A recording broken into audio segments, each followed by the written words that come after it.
আসসালামু আলাইকুম। স্বাগত জানাচ্ছি আমার ইউটিউব চ্যানেল আপন বারান্দায়। আশা করছি আপনারা সবাই ভালো আছেন। আলহামদুলিল্লাহ আমরাও ভালো আছি। আজকের ভিডিওতে থাকছে বেলি ফুলের কাটিং থেকে কিভাবে চারা করবেন। আমরা প্রায় প্রত্যেকেই জানি যে বেলি ফুলের কাটিং থেকে চারা করা যায়, তবে কাটিং বসানোর উপযুক্ত সময় কখন, কোন ধরনের মিডিয়াতে বসাবেন এবং কোন ধরনের ডাল নির্বাচন করবেন, এই সকল নিয়েই থাকছে আজকের ভিডিও। আপনারা চাইলে এইখানে বালি এবং মাটি একসাথে মিশিয়ে কাটিংটা বসাতে পারেন। আমি এখানে শুধুমাত্র কোকোপিট নিয়েছি। কোকোপিট নিলে খুব দ্রুত শেকড় আসে। কোকোপিট আসলে ময়েশ্চারটাকে ধরে রাখতে পারে, সেজন্যই আসলে ব্যবহার করা হয়।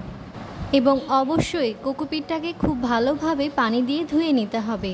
আর চেষ্টা করবেন একটি স্বচ্ছ পাত্রে কাটিংটাকে বসাতে, তাহলে শেকড় আসছে কি না সেটি খুব সহজেই বুঝতে পারবেন। এখানে আমি 1 টাইম গ্লাস নিয়ে নিয়েছি, আর সেই সাথে নিয়েছি কোকোপিট। এখন বলি যে কাটিংটা আসলে কি ধরনের হবে।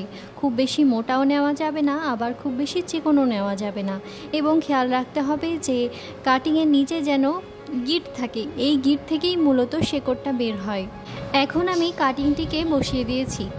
এরপর আর কিছু করতে হবে না, শুধুমাত্র আলো বাতাস পায় এমন জায়গায় রাখতে হবে।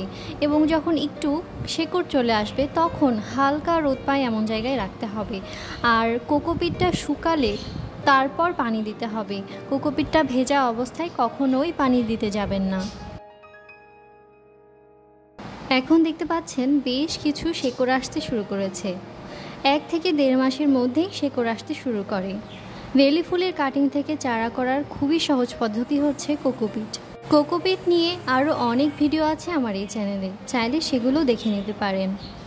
দেখতেই পাচ্ছেন প্রায় 1.5 মাসের মধ্যেই অনেকগুলো শেকড় চলে এসেছে। পুরোপুরিভাবে শেকড় চলে আসলে তবেই বড় পাত্রে দিতে হবে। আজকের ভিডিওটি তাহলে এই পর্যন্তই। ভিডিওটি ভালো লেগে থাকলে লাইক, কমেন্ট এবং শেয়ার করতে একদমই ভুলবেন না। চাইলে আমার চ্যানেলটি সাবস্ক্রাইবও করতে পারেন। আল্লাহ হাফেজ।